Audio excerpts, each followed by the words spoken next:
ಹರೇ ಶ್ರೀನಿವಾಸ. ನಮಸ್ಕಾರ ಬಂಧುಗಳೇ.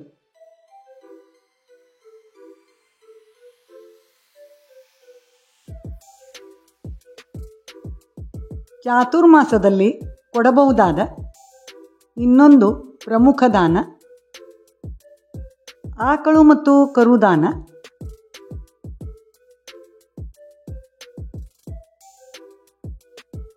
ಆಕಳು ಮತ್ತು ಕರುದಾನ ಈ ರೀತಿ ಮಾಡಬೇಕು ನೋಡಿ. ನಿಮ್ಮ ಅನುಕೂಲಕ್ಕೆ ತಕ್ಕಂತೆ ಒಂದು ಹಿತ್ತಾಳೆಯ ಬಟ್ಟಲಲ್ಲಿ ಅಥವಾ ದೊನ್ನೆಯಲ್ಲಿ ಅಕ್ಕಿ ಹಾಕಿ ಪಂಚಲೋಹದ ಅಥವಾ ಹಿತ್ತಾಳೆಯ ಆಕಳು ಮತ್ತು ಕರುವನ್ನು ತಂದು ಬಟ್ಟಲಲ್ಲಿ ಅಕ್ಕಿ ಹಾಕಿ ಇಟ್ಟು ಅರಿಶಿಣ, ಕುಂಕುಮ, ಪುಷ್ಪ ಇತ್ಯಾದಿಯಿಂದ ಪೂಜೆ ಮಾಡಿ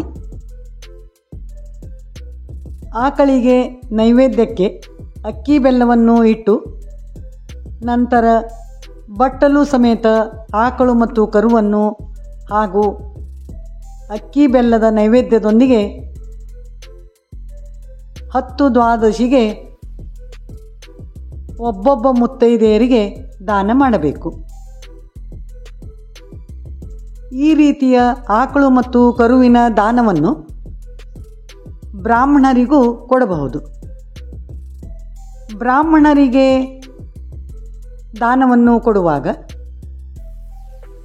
ಆಕಳು ಮತ್ತು ಕರು ಇಟ್ಟ ಬಟ್ಟಲಿನೊಂದಿಗೆ ಅಕ್ಕಿ ಬೆಲ್ಲದ ನೈವೇದ್ಯವನ್ನು ಸಹ ಬ್ರಾಹ್ಮಣರಿಗೆ ಕೊಡಬೇಕು.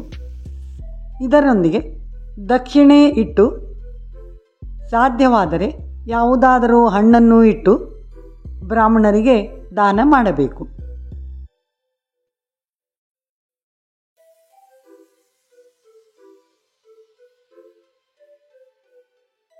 ಪ್ರತಿ ದ್ವಾದಶಿಗೆ ಒಬ್ಬೊಬ್ಬ ಮುತ್ತೈದೆಗೆ ಉಡಿಯನ್ನು ತುಂಬಬೇಕು. ಇದರೊಂದಿಗೆ ಅಕ್ಕಿ ಉಡಿ, ದಕ್ಷಿಣೆ, ಸಾಧ್ಯವಾದರೆ ಕಣವನ್ನು ಇಟ್ಟು ಮುತ್ತೈದೆಯರಿಗೆ ಉಡಿ ತುಂಬಬೇಕು.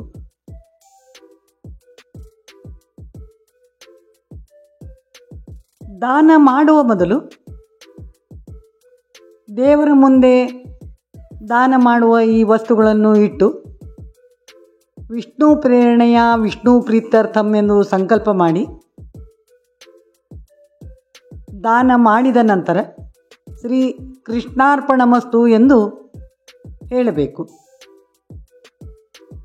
ಇದರಿಂದ ಈ ರೀತಿ ದಾನ ಮಾಡಿದ ಕರ್ಮವು ಶ್ರೀಕೃಷ್ಣನಿಗೆ ಸಮರ್ಪಣೆಯಾಗುತ್ತದೆ.